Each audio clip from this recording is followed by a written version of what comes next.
J'aime pas ça vous interrompre dans votre accueil et votre vie de communauté. Mais si on veut finir, faut commencer. Là, déjà, on est un peu en retard. Excusez-moi, je fais de mon mieux, moi, le désorganisé que je suis. Là, on me met en charge de plein de choses. Donc, mon but ce matin, c'est de réussir à chanter toutes les paroles de tous les chants. C'était dur les dernières semaines, mais ça va bien aller. Donc, on a préparé un culte pour vous encore tout autour du thème de la prédication.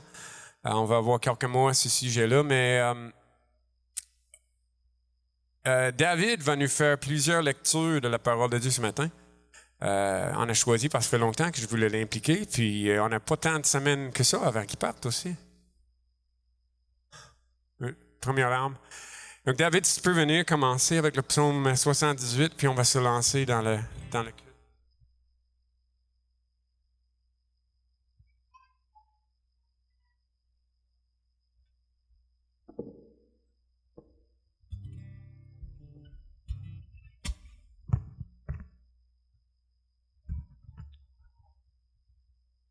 Parfait.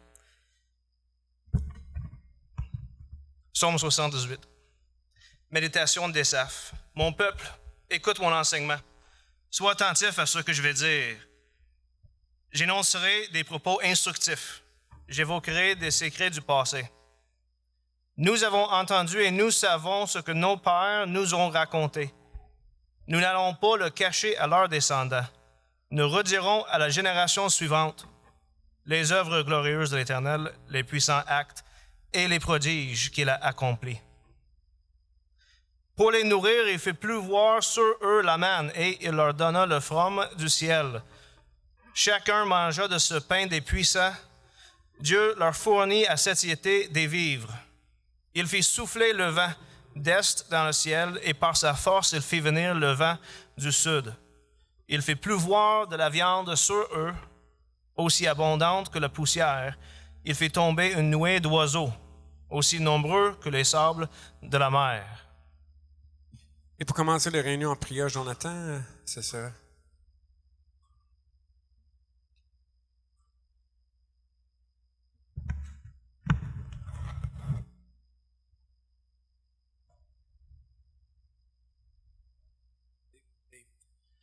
Jésus-Christ, roi des rois, tu es bon, compatissant, généreux en grâce et en pardon, bienfaisant en tout ce que tu donnes.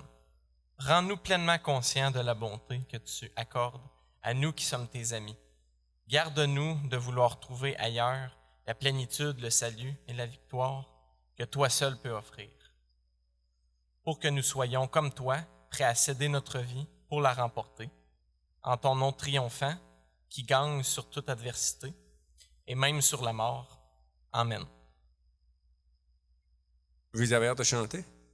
Moi aussi, mais David va faire une lecture avant. Comme je vous ai dit, on essaie de préparer le culte pour avoir un culte tout intégré avec la prédication et tout ce qui se passe. Donc, on va lire le texte dans Marc sur lequel Jonathan va prêcher tantôt. Et comme ça, vous allez pouvoir avoir en tête l'histoire qui inspire tout le culte. Et je me rends compte qu'on a beaucoup de lectures puis de prières au début. Je vais mettre un chant la prochaine fois, mais un jour, je vais être bon. OK, Marc 8. N'est-ce pas bon d'entendre la parole de Dieu? Ces paroles vaut beaucoup plus que les miens ou n'importe qui d'autre. En Marc, on vient de lire en psaume pour comment que Dieu a fait tomber du pain du ciel. Et en Marc et aussi en Jean 6, on voit ça. Lisons Marc 8, chapitre 1, jusqu'à 21. En ces jours-là, comme il y avait de nouveau une foule nombreuse et qu'elle n'avait pas de quoi manger, Jésus appela ses disciples et leur dit, « J'ai compassion de cette foule, car voilà 3 jours que ces gens restent près de moi et n'ont pas de quoi manger. Si je les renvoie chez eux à jeûne, ils vont défaillir en chemin, car quelques-uns d'entre eux sont venus de loin. » Ses disciples lui répondirent, « Comment pourrait-on les rassasier de pain ici dans le désert? » Jésus leur demanda, « Combien avez-vous de pain? » 7, dirait-il. Alors, il invita la foule à s'asseoir par terre, prit les 7 pains, et après avoir rendu grâce, il les rompit et les donna à ses disciples pour les distribuer. Ils les distribuèrent à la foule. Il avait encore quelques petits poissons. Et Jésus, après la bénédiction, dit de les distribuer également. Ils mangèrent et furent rassasiés. Et l'on emporta 7 corbeilles pleines de morceaux qui restaient. Ils étaient environ 4000. Ensuite, Jésus les renvoya. Aussitôt, il monta dans la barque avec ses disciples et se rendit dans le territoire de Dalmanutha. Les pharisiens survinrent, commencèrent à discuter avec Jésus et, pour l'éprouver, lui demandèrent un signe venant du ciel. Imaginez un signe venant du ciel après ça. Jésus soupira profondément en son esprit. On se demande pourquoi.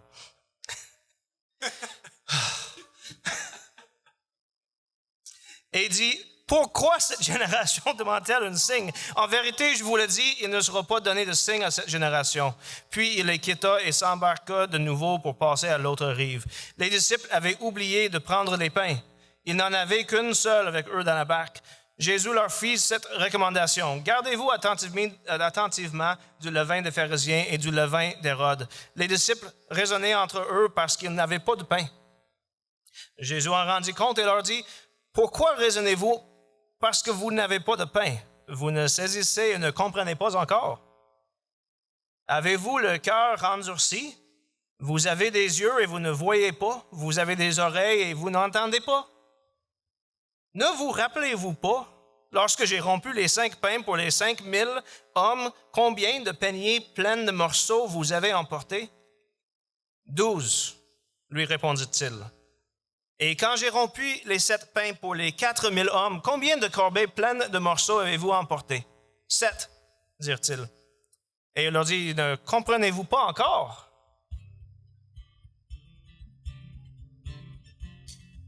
Et moi, j'ai dit, non, pas toujours. Et puis encore, hein? Mais on va chanter autour de ce que je comprends. C'est que Dieu il est capable et il veut et pourvoit à tous nos besoins. Donc, on va chanter ce matin à partir du psaume 23. L'Éternel est mon berger, je ne manquerai de rien. On va chanter que mon secours est en toi. On va chanter que tu n'es plus esclave de la peur. Je suis enfant de Dieu. Ouais, on va chanter. Je vais chanter. Vous allez pas. L'Éternel est mon berger. De rien je ne manquerai. Oh mon âme, chante mon âme. Pas à pas il me conduit. Au bord des eaux calmes je le suis. Oh mon âme, chante mon âme. Oui, toujours le bonheur et la grâce m'accompagneront devant ta face. Dans sa présence, tellement de joie, tellement de joie. Et tant qu'il se trouve auprès de moi, aucun mal, mon âme, tu ne craindras. Et dans son temps, je reviendrai, je reviendrai. Et si je traverse encore la vallée de l'ombre de la mort, oh mon âme, chante mon âme. Puisqu'il m'aime le premier, non, rien ne pourra me séparer de son amour, de son amour. Oui, toujours le bonheur et la grâce m'accompagneront devant sa face. Dans sa présence, tellement de joie, tellement de joie. Et tant qu'il se trouve auprès de moi, aucun mal, mon âme, tu ne craindras. Dans son temps, je reviendrai, je reviendrai. Yahweh, Yahweh, t'as fait briller sur moi ton soleil. Yahweh, Yahweh, ta lumière chasse au loin les ténèbres. Yahweh, Yahweh, ta parole éclaire mon sentier. Yahweh, Yahweh, Yahweh.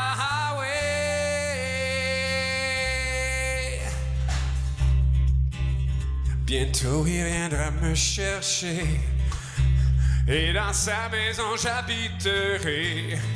Oh mon âme, chante mon âme, sans cesse jusqu'à son retour. Mon âme chante son amour tous les jours, tous les jours.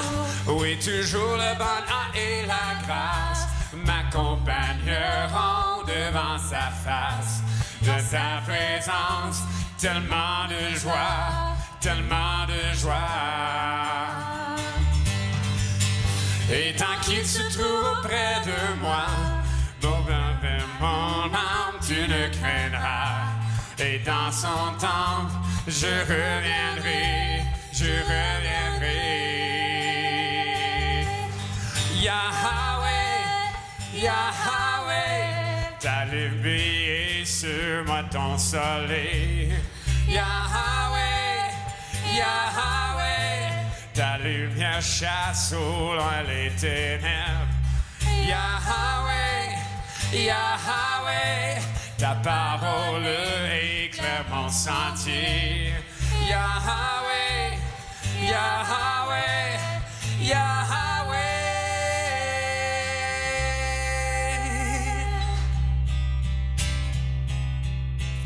Si la lune me glace et le soleil menace, Créateur des étoiles, mon secours est en toi. Si les larmes ruissellent et que mon pas chancelle, Créateur de la terre, mon secours est en toi. Je lève les yeux vers les hauts sommets. Toi seul est mon Dieu. Je proclamerai, toi seul est ma force, toi seul me restaure, mon secours est en toi.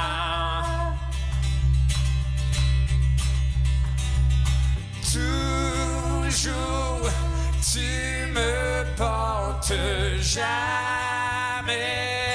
tu ne dors, mon secours est en toi.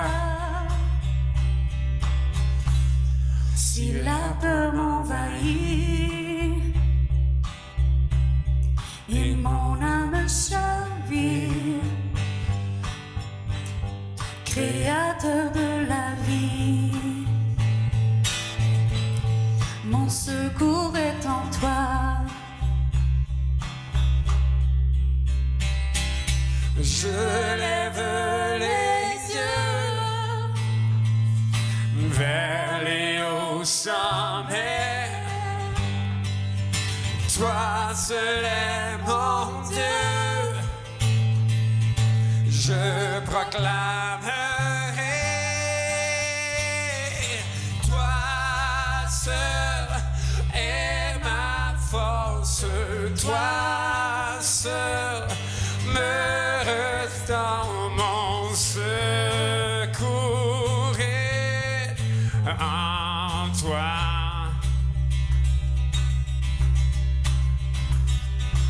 Tu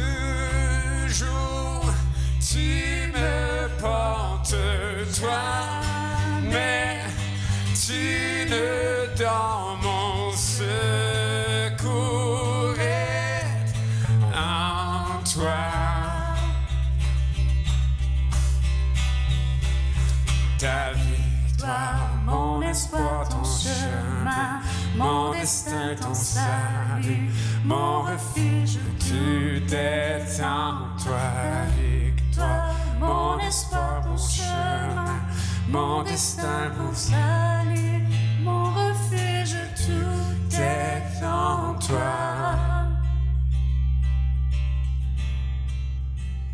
Juste avant on va avoir une courte lecture de Psaume 78, juste avant de faire notre prochain chant.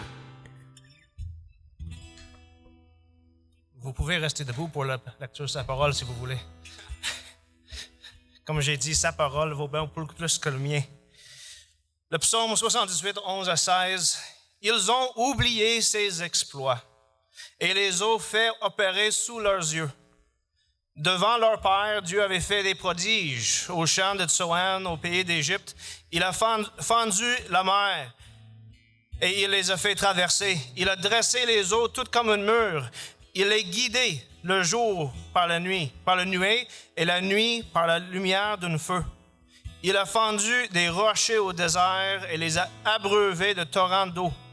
Du roc, il a fait jaillir des rivières et il en a fait sortir l'eau comme un fleuve. Ils ont oublié ses exploits. Tu m'as ébloui par tes mélodies. Tu m'entoures d'un chant d'amour, un chant de délivrance devant mes ennemis. Toutes mes craintes s'enfuient. Je ne suis plus esclave de la peur. Je suis enfant de Dieu. Je ne suis plus esclave de la peur. Je suis enfant de Dieu.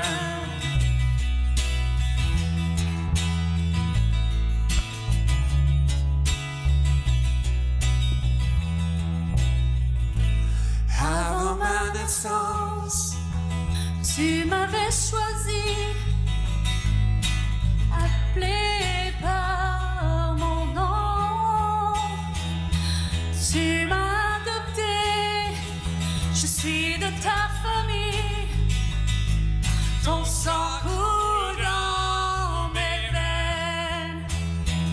Je ne suis plus esclave de la peur. Je suis enfant de Dieu. Je ne suis plus esclave de la peur. Je suis enfant de Dieu.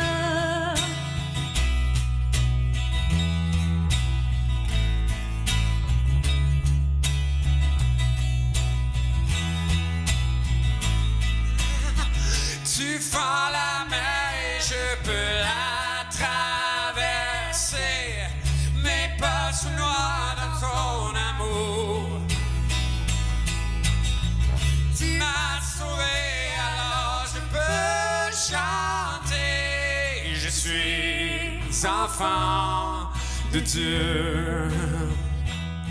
Je suis enfant de Dieu.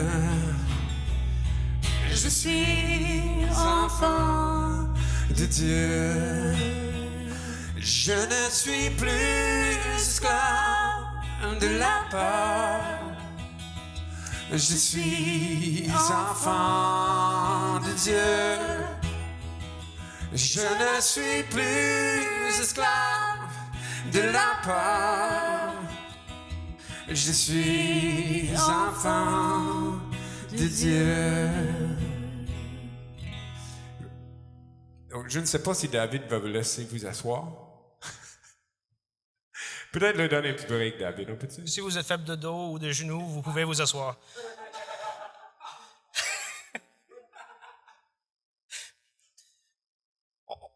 On oublie vite les bienfaits du Seigneur, même quand on les voit devant nos propres yeux. En Exode, chapitre 16, on lit ceci. Là, dans le désert, toute l'assemblée des Israélites, ceux qui avaient passé à travers la mer Rouge, qui avaient vu les miracles de Dieu en les sortant d'Égypte, se plaignaient de Moïse et d'Aaron. Ils leur dirent, « Ah, pourquoi l'Éternel nous a-t-il pas fait mourir en Égypte, où nous étions installés devant des marmites pleines de viande et où nous mangeons du pain à satiété? Tandis qu'à présent, vous nous avez fait faire venir dans ce désert pour y faire mourir de faim toute cette multitude. » Alors l'Éternel dit à Moïse, « Regarde, je vais faire pleuvoir du ciel sur vous du pain. Le peuple sortira et en ramassera chaque jour la ration nécessaire. » L'Éternel s'adressa à Moïse et lui dit, « J'ai entendu les plaintes des Israélites. Dis-leur donc, ce soir, avant qu'il fasse nuit, vous mangerez de la viande, et demain matin, vous vous rassasierez du pain, et vous saurez que je suis l'Éternel, votre Dieu. » En effet, le soir même, des cailles vinrent s'abattre sur le campement qui en fut recouvert. Et le lendemain matin, il y avait une couche de rosée tout autour du camp. Lorsque cette rosée se fut dissipée, on aperçut par terre, sur le sol du désert, une mince dépôt granuleux, fin comme du givre, qui restait. En voyant cela, les Israélites se demandèrent les uns aux autres, « Qu'est-ce que c'est? » Car ils ne savaient pas qu'est-ce que c'était. Moïse leur dit, « C'est le pain que l'Éternel vous donne à manger. » Les Israélites agirent ainsi, ils en ramassèrent les unes plus, les autres moins. Lorsqu'ils mesurèrent la récolte, celui qui en avait ramassé beaucoup n'avait rien de trop, et celui qui en avait pris moins n'en manquait pas. Les Israélites agirent ainsi, ils en ramassèrent les unes plus, les unes moins. Lorsqu'ils mesurent la récolte, celui qui en avait ramassé beaucoup n'avait rien de trop, et celui qui en avait pris moins en manquerait pas. Les Israélites donnèrent à cette nourriture le nom de manne. Qu'est-ce que c'est? Elle ressemblait à des grains de coriandre blanche et elle avait un goût de beignet au miel. Les Israélites donnèrent à cette nourriture le nom de manne. En Jean, l'évangile de Jean, les pharisiens viennent demander à Jésus pour un signe. Comme en Marc qu'on avait vu, ils viennent de faire des miracles, puis « Hey, on veut un signe. » Quelle œuvre fais-tu? Nos pères ont mangé la manne dans le désert. Selon ce qui est écrit, il leur donna à manger le pain venu du ciel. Jésus leur dit, « En vérité, je vous le dis, ce n'est pas Moïse qui vous a donné le pain du ciel, mais mon Père vous donne le vrai pain venu du ciel. Car le pain de Dieu, c'est celui qui descend du ciel et qui donne la vie au monde. » Ils dirent, « Hey, c'est ça qu'on veut? Seigneur, donne-nous toujours ce pain-là. » Jésus leur dit, « Moi, je suis le pain de vie. »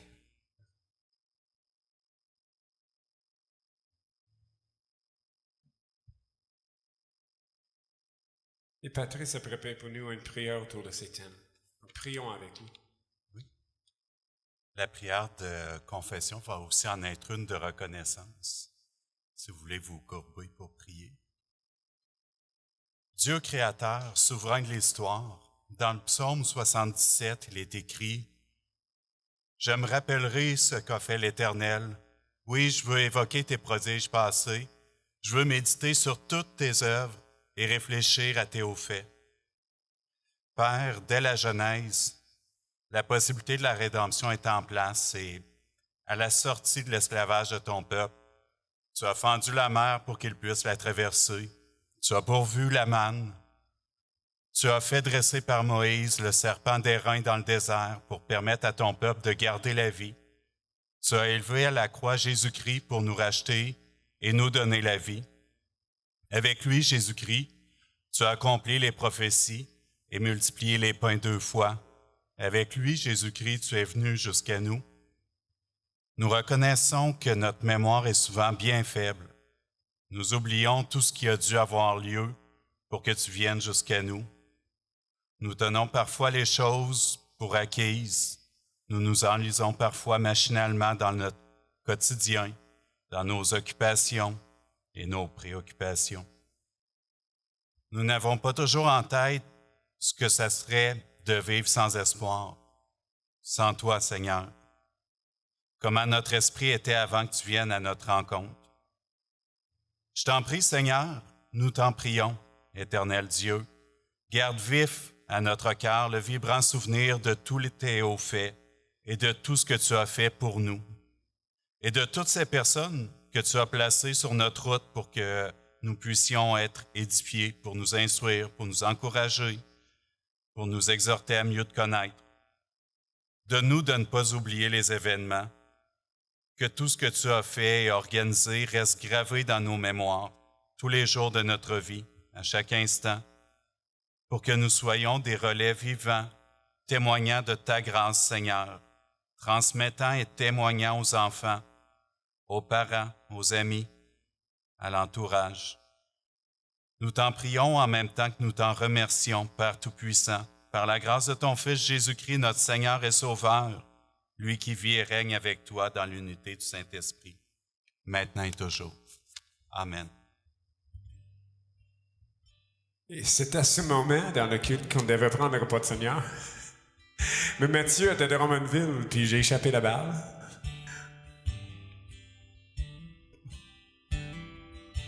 Mais on va se tourner à place vers...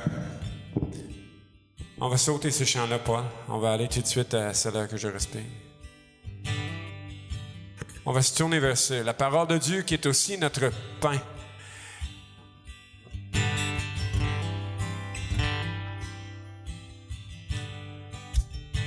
C'est là que je respire.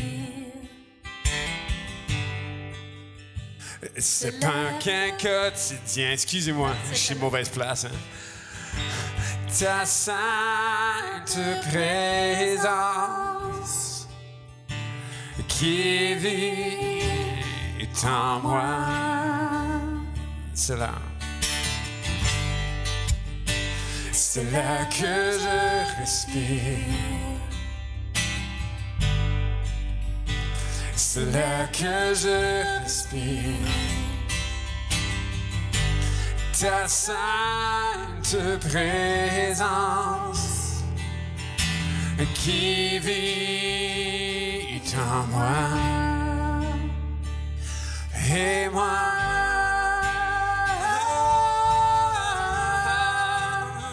j'ai tant besoin de toi.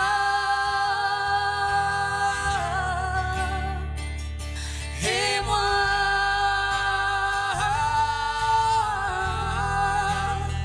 je suis perdu sans toi.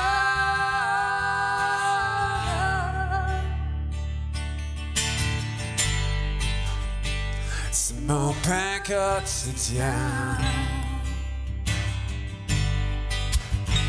C'est mon pain quotidien. Ta sainte parole donnée pour moi.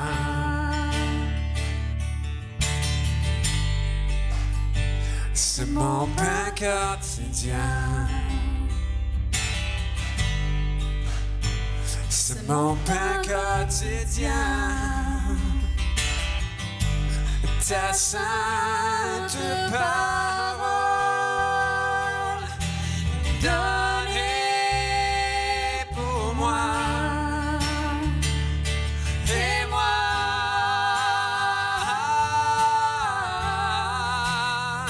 j'ai tant besoin de toi. Et moi,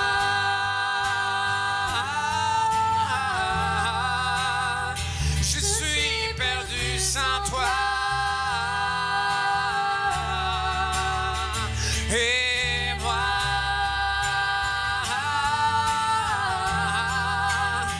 j'ai tant besoin de toi. Et moi,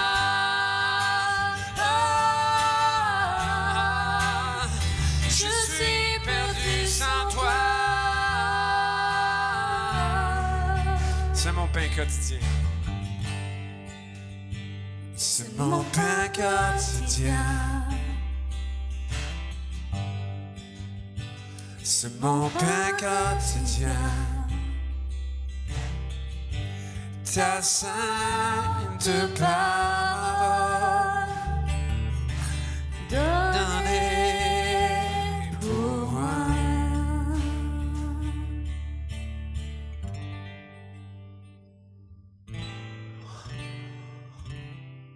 Le prochain chant, c'est pour nous préparer à recevoir la parole, justement. Jonathan va venir avec la prédication en Marc. Donc, on prie à Dieu, parle-nous. Nous venons à toi pour recevoir le pain qui est ta parole sainte. Parle-nous, nous venons à toi recevoir le pain, ta parole sainte. Viens, Seigneur, par la vérité, modeler nos vies pour te ressembler. Et que ta lumière aujourd'hui rayonne dans l'amour, la foi que nous manifestons. Parle-nous, accomplis, Seigneur, tes projets en nous pour ta gloire.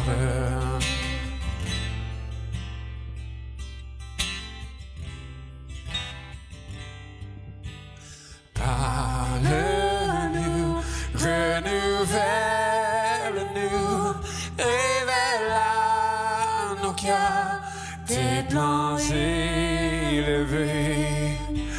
Vérité dès la nuit des temps, dont l'écho résonne dans l'éternité. Et sur tes promesses, par grâce nous tiendrons. Tu marches avec nous, par la foi nous irons. Parle-nous, bâtis ton église et remplis la terre de ta gloire. Parle-nous, accomplis, Seigneur, tes projets en nous pour ta gloire. Donc, vous pouvez vous asseoir, puis je vais inviter Yvon en premier pour les annonces. Après ça, on va écouter la parole de Dieu. Donc, un petit temps familial. Bienvenue à tous. Aujourd'hui, on est bien contents que vous soyez là. Quelle belle journée pour se réunir en présence de Dieu, n'est-ce pas? Et bienvenue à toutes les personnes qui sont là, qui nous visitent, etc. Alors, on est bien contents que vous soyez là. Quelques annonces ce matin, rapidement.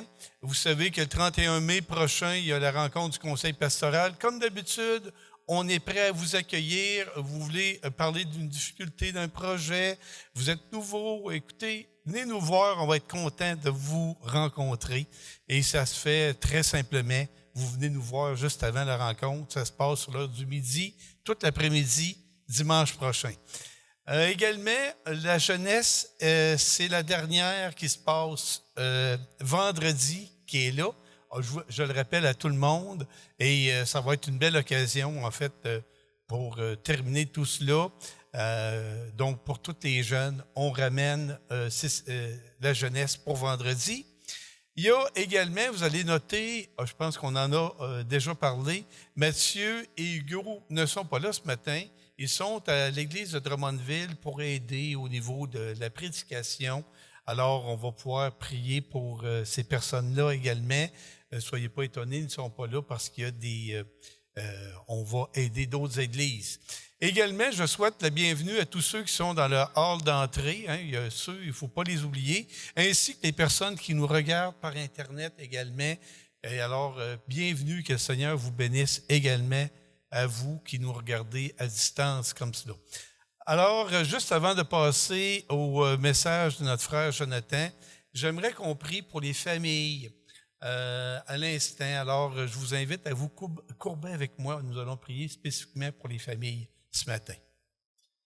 Seigneur grand Dieu, que tu as des plans parfaits, excellents. Et on l'a vu par les textes ce matin que tu es capable de fendre les rochers et de faire jaillir l'eau. Et tu as tout prévu à chaque moment. Tu réunis des choses, tu fais des choses incroyables. Et la manne, on a vu par le texte que notre frère David a lu, ceux qui en prenaient moins en avaient assez, ceux qui en prenaient plus, ils en avaient assez aussi. Donc, tu combles les besoins de façon extraordinaire. Et c'est à ce Dieu ce matin que nous adressons avec toute confiance pour nous te confier, Seigneur Jésus, nos familles ici. Seigneur, les familles sont attaquées dans toutes sortes de choses présentement. Et toi, tu veux qu'elles soient réunies ensemble, unies autour d'un couple qui est uni, qui aime les enfants. Et Seigneur, nous te prions de garder unis, premièrement, les couples, qu'ils s'aiment tendrement tous les deux et que les enfants, en voyant cet amour-là qui habite les parents, puissent à leur tour reproduire ça.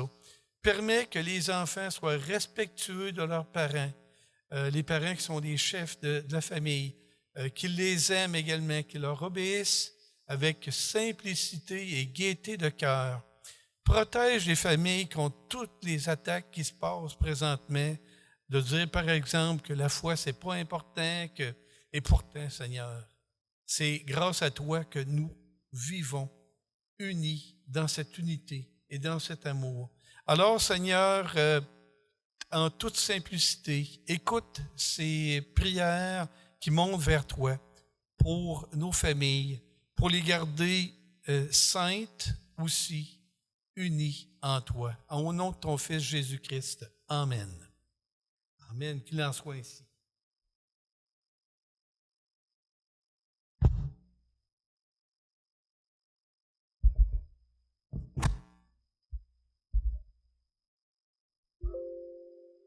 Bonjour tout le monde. C'était bon, hein, les chants de louange qu'on a entendus ce matin? C'était bon, c'était riche, c'était cohérent. Il y avait un contenu. Ça prend des heures de préparation à chacune des personnes qui participent au temps de louange pour préparer ça, pour concevoir ça, pour les réfléchir. Et vous remarquerez que toute œuvre d'art digne de ce nom n'est jamais fait en improvisant comme ça quelque chose. Will n'arrive jamais ici le matin en disant « Bon, là, qu'est-ce qu'on fait? Tim, tu vas commencer ça au banjo, on va y aller avec tel chant, là, puis après ça, on verra comment ça file. » Puis, c'est quoi l'ambiance? Personne ne fait ça dans aucune église au Québec. Il y a une réflexion, les chants sont choisis, les prières sont choisies en conséquence du message. Il y a quelque chose de cohérent qui se fait là, qui demande énormément de travail. Il y a une finesse. Puis toute œuvre d'art demande, pour être bonne, cette espèce de réflexion-là, puis ces espèces de liens subtils-là. Le texte d'aujourd'hui va nous montrer comment l'Évangile de Marc, comment l'auteur Marc, inspiré de Dieu, là, a bâti une œuvre d'art, a bâti un texte riche, cohérent, réfléchi, où il y a énormément de liens intéressants qu'on est capable de tisser entre les différentes sections du texte qu'on va voir aujourd'hui. Entre autres avec l'enseignement que Patrice a apporté il y a 2 semaines. On va voir qu'il y a des liens très intéressants avec 2 thèmes en particulier, celui du pain et celui du levain. Le texte a été lu, donc pour ceux qui ne sont pas au courant, on a des temps d'enseignement un peu plus réduits, là, dû au fait qu'on a des enfants avec nous, dû au fait que la COVID nous force un peu à réinventer là, le format. Donc, je ne relirai pas le texte au complet, mais on va se contenter de résumer les sections là, à mesure que l'enseignement progresse. Jésus commence avec sa 2e multiplication des pains. Nourrit 4000 personnes, au point où il reste des restants, puis il en reste pas mal. 7 corbeilles pleines de restants. Tout le monde a mangé à satiété du pain et des poissons. Ce texte-là, avant d'aller plus loin, succède un autre texte que Patrice a abordé il y a 2 semaines, où Jésus s'entretient avec une femme qui n'est pas juive, et Jésus prend une illustration, celle du pain, pour interagir avec elle. Puis il y a une espèce d'argument là, qui se développe, là, où cette femme-là lui demande de l'aide pour libérer sa fille d'une emprise démoniaque. Jésus va dire, donc cette femme, elle était non-juive, Jésus dit, « Laisse d'abord les enfants se rassasier, car il n'est pas bien de prendre le pain des enfants et de le jeter aux petits chiens. Car il n'est pas bien de prendre le pain. » Et là, donc, elle va renchérir en disant, « Oui, peut-être que c'est pas d'abord pour moi, ce pain-là, mais tu sais, il en reste peut-être des miettes que finalement les petits chiens pourraient manger. » Là, il y a toute une illustration que Jésus et cette femme-là, autour de laquelle ils interagissent, où finalement, ce que Jésus dit, c'est qu'il emploie l'idée du pain pour dire tout ce qu'il a à donner. L'idée du pain ressemble ou représente tout ce que Jésus a à donner, ce qu'il est venu donner. Donc, ce pain-là, ce que Jésus a à donner, est d'abord pour les gens qui sont ethniquement des Juifs. D'abord. Et là, cette femme-là le comprend et dit, oui, mais ensuite, ce que tu as à donner, est-ce que ça pourrait pas être donné aussi aux gens qui sont pas Juifs? Et là, Jésus va honorer son geste de foi, va guérir sa fille. Le pain est donné en petite quantité, ce qui reste, les miettes, à ceux qui ne sont pas juifs. Tout de suite après, et là, Patrice a bien fait à nous rappeler que Jésus, au moment où il interagit avec cette femme-là, il est en territoire non juif. Toujours en territoire non juif, Jésus va percevoir plusieurs personnes qui le suivent, qui ont faim. Il va entreprendre lui-même de nourrir ces personnes-là avec une abondance de pain généreuse. Au point, il va rester des restants, 7 corbeilles pleines, quand tout le monde a fini de manger, il en a plein son ventre.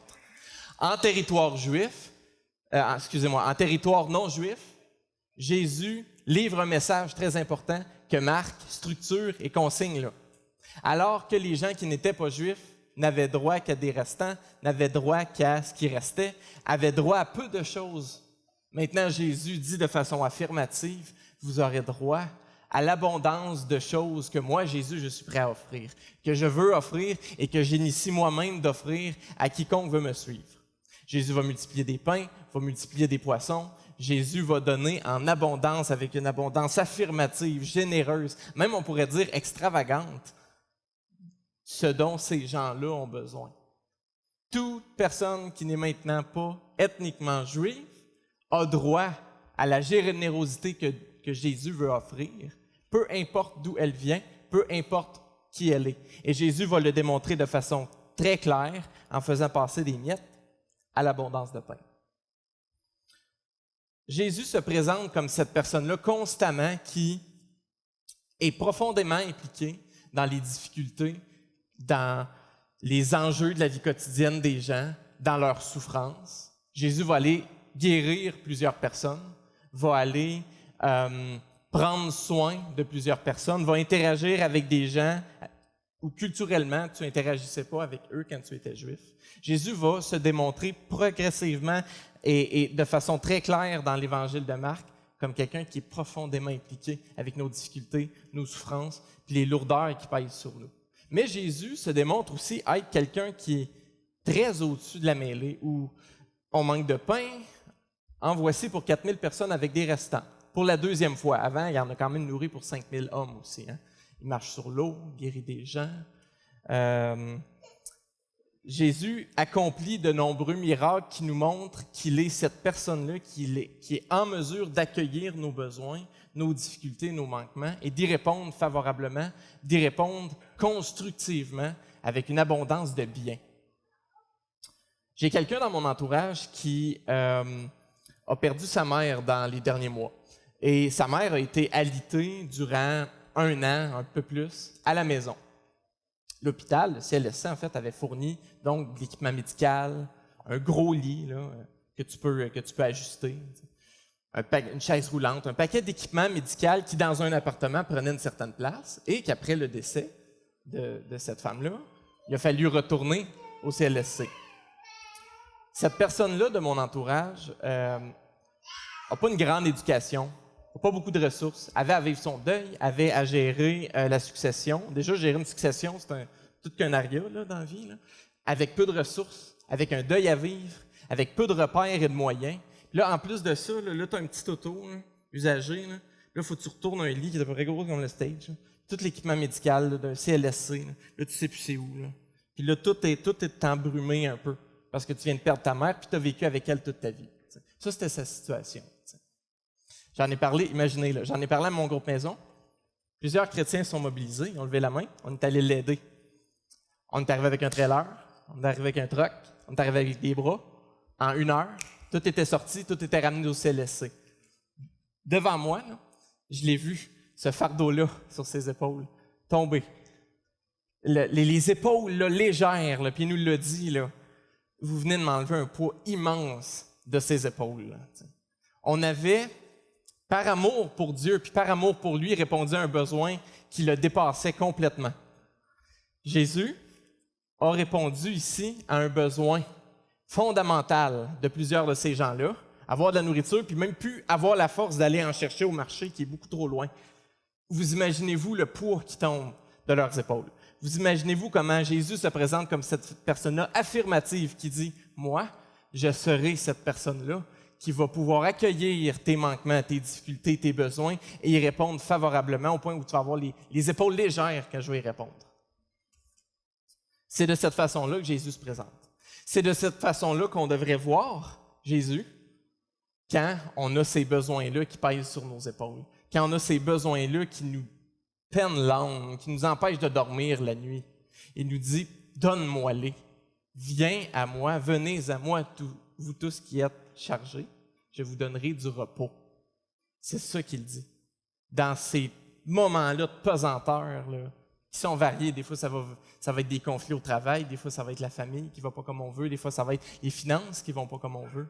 Tout ça, là, Jésus dit, dépose ça devant moi, puis vois à quel point je vais répondre de façon frontale, de façon généreuse, de façon pleine de vie pour répondre à ces difficultés-là, puis transformer le noir en lumière. Cet exploit-là est enchaîné avec une 8e confrontation des pharisiens avec Jésus. 8e confrontation qui nous est rapportée dans l'Évangile de Marc. C'est clairement pas la première. Et là, je rappelle, Jésus est toujours en territoire non juif. Et là, tu as les pharisiens qui se pointent jamais là d'habitude, qui vont aller jusqu'à se pointer dans un territoire non juif pour confronter Jésus une 8e fois. C'est pas beau, hein, le texte, là. Moi, je l'ai en français, il a fallu que je cherche, là, mais les mots qui sont utilisés, c'est pas beau, là. C'est pas une discussion dans le parc là, où on marche, là. C'est sévère, là. T'sais. Les pharisiens, d'abord, arrivèrent, se mirent à discuter avec Jésus. Quand on dit arrivèrent, là, ils se pointent là, comme une armée. Là. Ils se pointent là de façon affirmative. Là, comme la police. Là,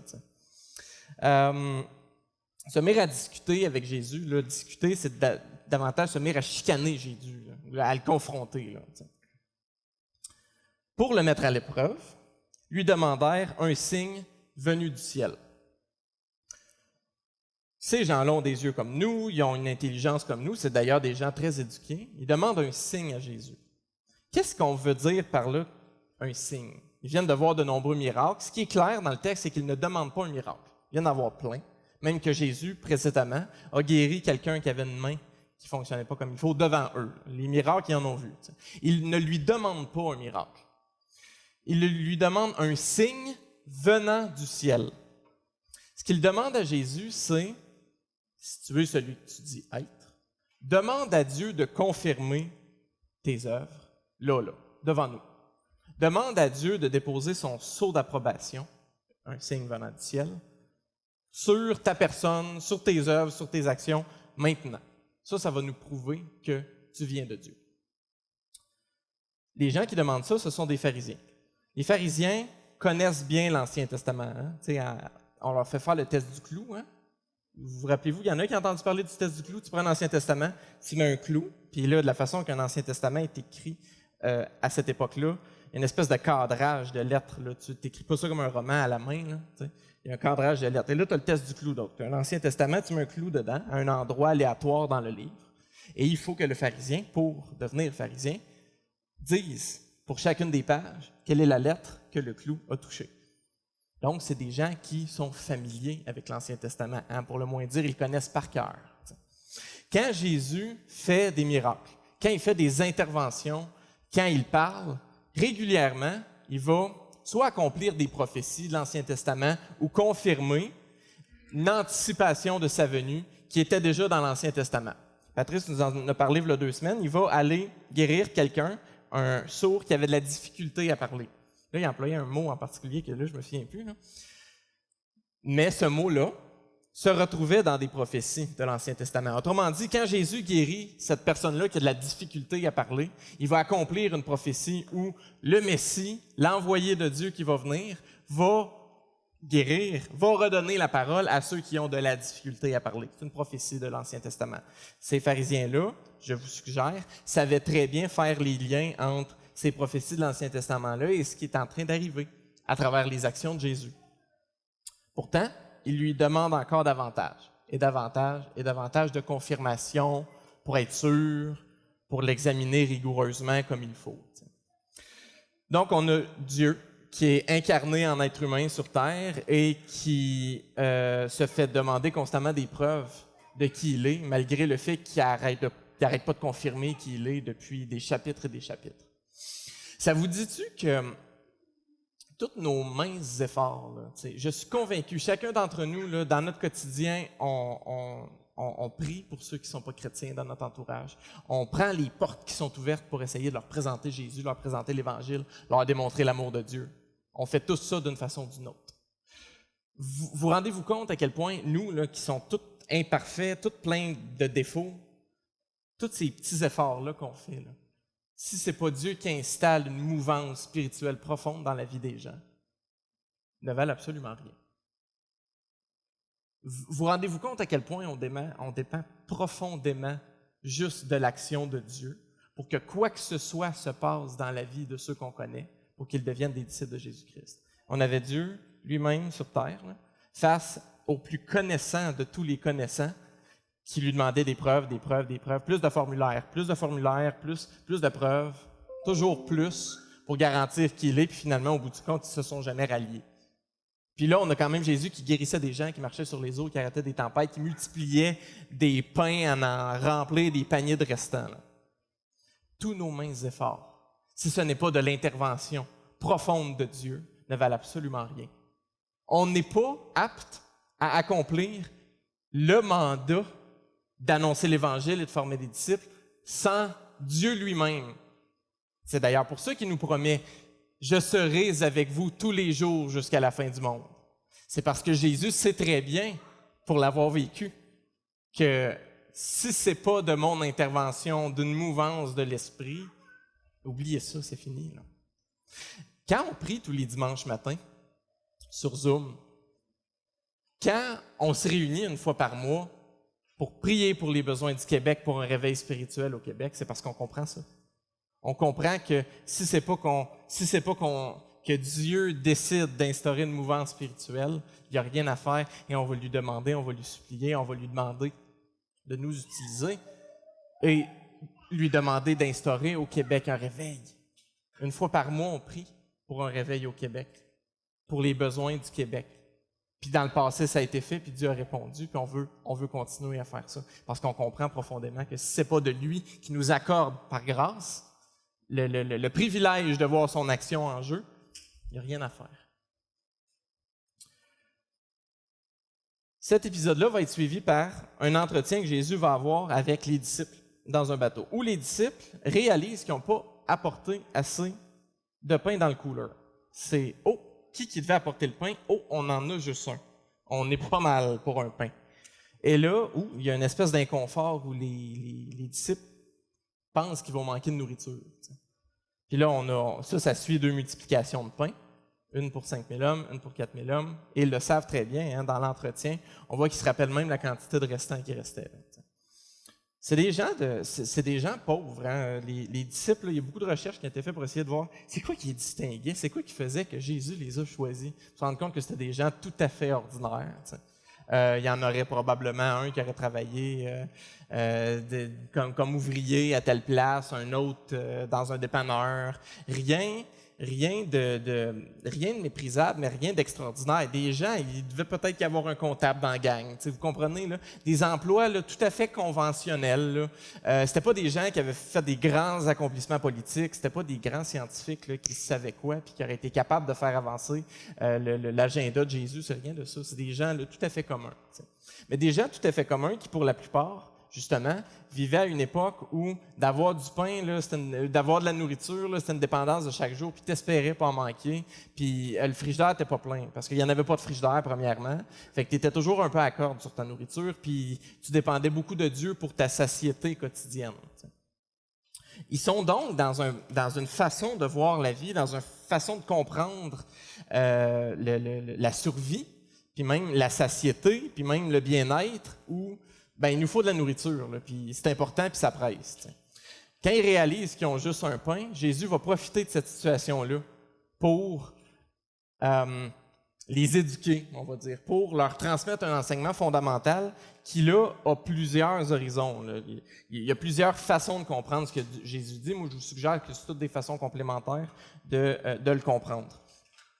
Jésus va dire, voilà, il va les mettre en garde, « Méfiez-vous du levain des pharisiens et du levain d'Hérode. » Méfiez-vous du levain des pharisiens et du levain d'Hérode.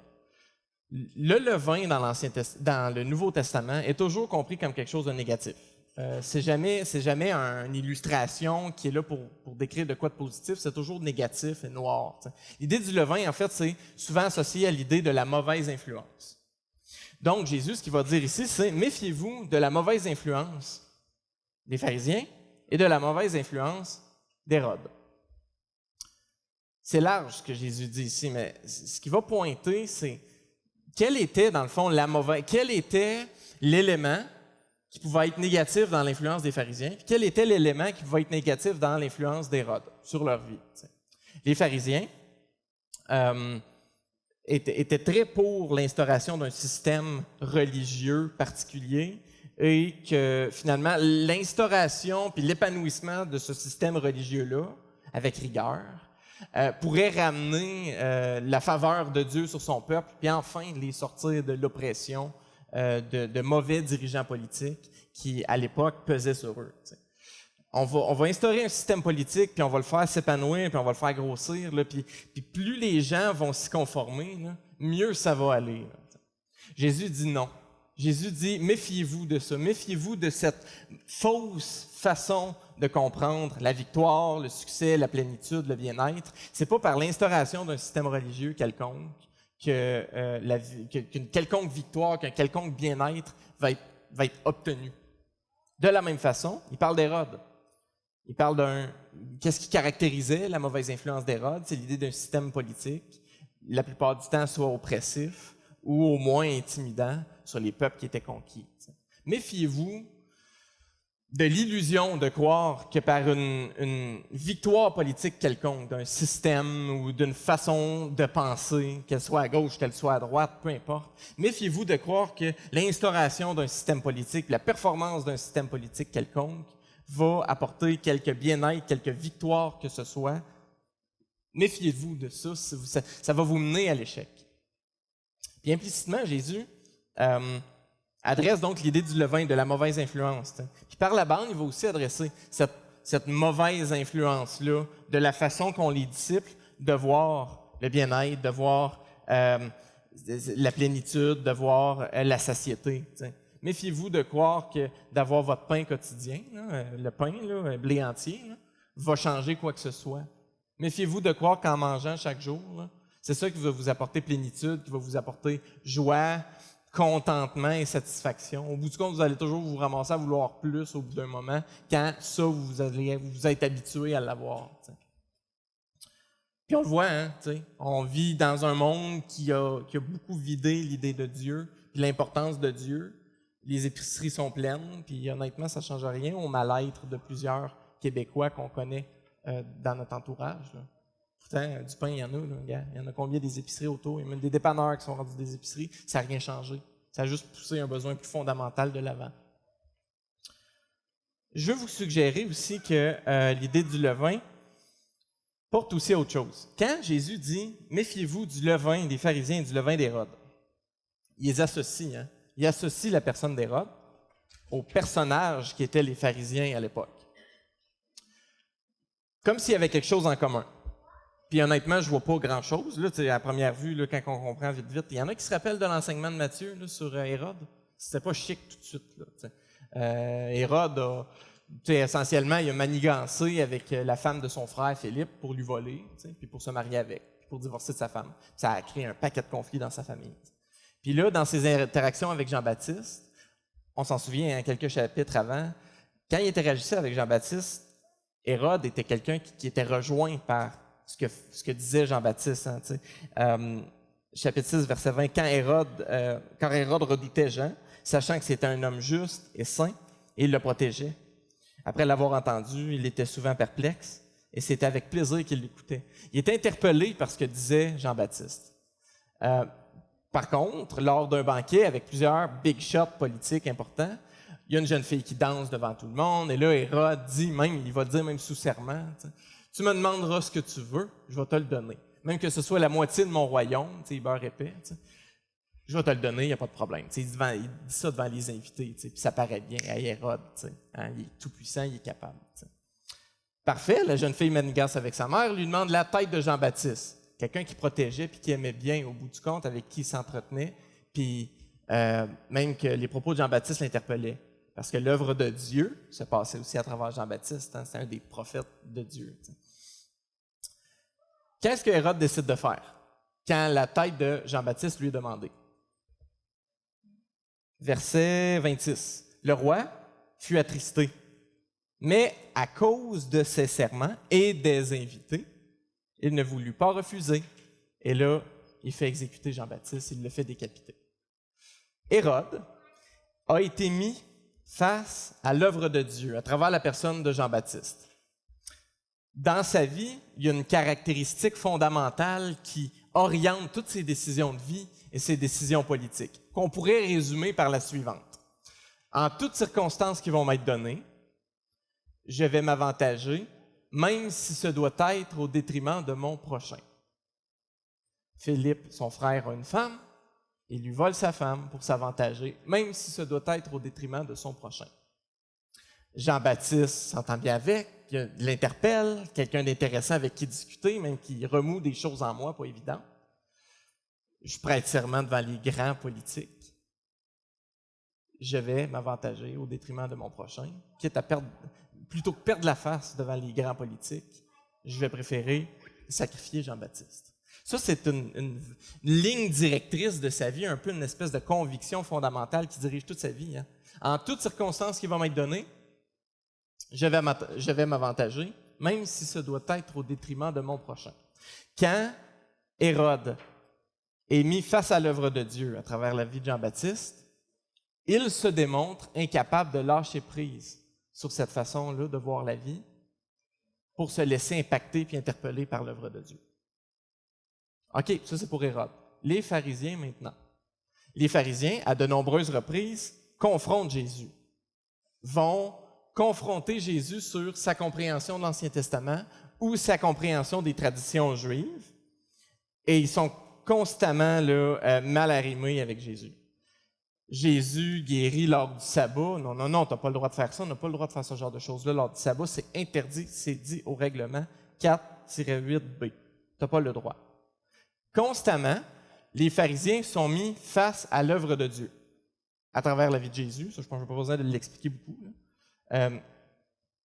L'œuvre de Dieu était active et présente et vive à travers la vie de Jésus. Constamment, les pharisiens sont mis face à l'œuvre de Dieu. À chaque fois, ils cadrent Jésus dans leur façon de voir la vie et ils se démontrent incapables de lâcher prise sur leur façon de voir la vie pour se laisser confronter, impacter par l'œuvre de Dieu. Hérode et les pharisiens ont ça en commun.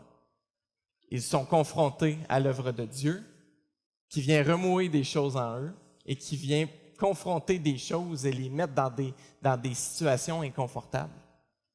Et dans les deux cas, ils se démontrent incapables de lâcher prise sur leur façon de voir la vie pour se laisser impacter par l'œuvre de Dieu. Quand on refuse de pardonner quelqu'un, quand on décide de garder rancœur, quand on refuse d'adresser quelque chose qui, en nous, met une distance entre une personne et nous, quand on refuse d'accorder à Jésus toute l'autorité qu'il a le droit d'avoir sur nos finances, nos projets, nos ambitions, nos façons de voir la vie. on refuse de lâcher prise sur notre façon de voir la vie pour se laisser impacter par l'œuvre de Dieu. Jésus dit, méfiez-vous du levain, d'Hérode, du levain des pharisiens. Méfiez-vous de laisser à votre façon de voir la vie une place tellement prédominante qu'elle vous rend incapable de vous laisser impacter par l'œuvre de Dieu. Je vous suggère que ces temps-ci, je vais terminer avec ça, on est en plein dedans. Là. On est à fond la caisse dans ce principe-là. On vit une pandémie depuis 14 mois qui nous expose à une variété d'opinions sur un paquet de sujets. Le gouvernement gère bien la pandémie, gère mal la pandémie. Je suis pour le vaccin, je suis contre le vaccin. Je suis pour le port du masque dans les lieux de culte, je suis contre le port du masque dans les lieux de culte. Chacun a son opinion, chacun a sa façon de diviser un paquet de questions. Et il y a peu d'accords là, objectifs dans une église locale. Je suis sûr que si je faisais des sondages sur chacune de ces questions-là, j'aurais peut-être, je sais pas, 40-60, 30-70, 50-50, peu importe. Il y a une variété d'opinions puis de façon de voir les choses dans ces sujets-là. Est-ce que chacun d'entre nous, on pourrait se poser la question pour nous-mêmes? Est-ce que je tiens à mes façons de voir les choses plus qu'à l'œuvre de Dieu présente dans l'Église, présente dans le lien qu'on a entre chrétiens ensemble, présente dans la mission de l'Église qu'on est appelé à porter même en milieu de pandémie? Est-ce que, face à ces questions-là, ma façon de voir ces convictions-là, ma façon de voir la vie, me rend incapable de lâcher prise et de me laisser impacter par l'œuvre de Dieu, même si ça implique de me rendre inconfortable puis de m'exposer à des points de vue qui sont peut-être différents des miens. On va se laisser là-dessus en priant. Je sais que Will, après ça, tu as une prière de bénédiction. Je vais prier le temps que tu te rendes aussi. Seigneur, je te remercie pour la Bible, pour ton œuvre en nous, ton œuvre dans ton corps qui est l'Église locale. Merci pour ta grande générosité à nous donner un espoir insatiable, un espoir inaltérable, je veux dire, qui est celui de se voir approuvé devant toi au moment où on va se présenter devant le trône du jugement. On va être approuvé, on va être accueilli avec joie dans un monde qui va être vidé du mal qu'on connaît et on va pouvoir profiter de ce monde-là en ta présence.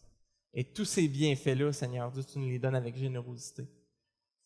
Garde-nous chaque jour de nous laisser altérer par des influences, qu'elles soient religieuses, politiques. Garde-nous de laisser à notre façon de voir la vie plus d'importance qu'à ton œuvre dans notre vie. Amen. Merci de votre patience. Vous savez que j'aime ça vous renvoyer. Pas juste vous laisser partir, mais vous renvoyer en mission, mais aussi avec une bénédiction. J'avais 2 versets, puis je ne savais plus lequel qui était lequel. Fait qu'on, tout ça, ça vient ensemble finalement avec des grandes bénédictions que Dieu nous donne, qu'on est appelé à partager avec d'autres. Donc, tout d'abord, Jean 6, David a lu de ce passage-là, 35. Jésus répondit, « Moi, je suis le pain qui donne la vie. Celui qui vient à moi n'aura plus jamais faim. Celui qui croit en moi n'aura plus jamais soif. » Et Isaïe 55 qui dit, « Vous tous qui avez soif, venez chercher de l'eau. Et vous-même qui n'avez pas d'argent, venez acheter et manger. Venez acheter sans argent, oui, sans paiement, du vin, du lait. Pourquoi dépensez-vous votre argent pour payer ce que n'est pas du pain? Pourquoi travaillez-vous pour une nourriture qui ne rassasie pas? Écoutez, oui, écoutez-moi. Alors vous mangerez ce qui est bon et vous vous délecterez d'aliments savoureux. » Donc, que ce soit une description de votre semaine dans vos aspirations, dans la réalité. Donc, bon dimanche, bonne semaine à vous. À la semaine prochaine.